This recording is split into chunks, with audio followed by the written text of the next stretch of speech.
Yan, meron na naman po dito ang clearing operation na naman po. So, kinuha po nila yung gamit na ating mga nagtitinda kasi obstruction na po dito sa daanan. Yan, marami din po kasing tao dito, marami nagtitinda.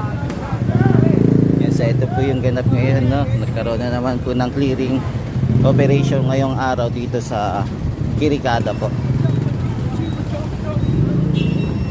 Yan, so marami na naman pong officer na nandito. Sinisita na naman po yung ating mga vendor. Hoy! Sige, nakaka-traffic kayo dyan! Hoy! Eric!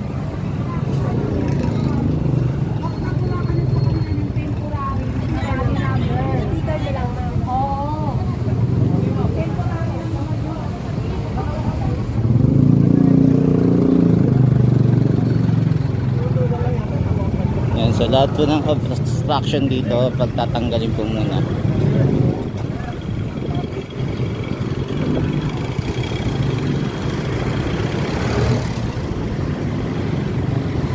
Yan, may mga tricycle din po, no? Yan. Yan, so ito yung muna yung quick update natin dito sa area ng Kirikada.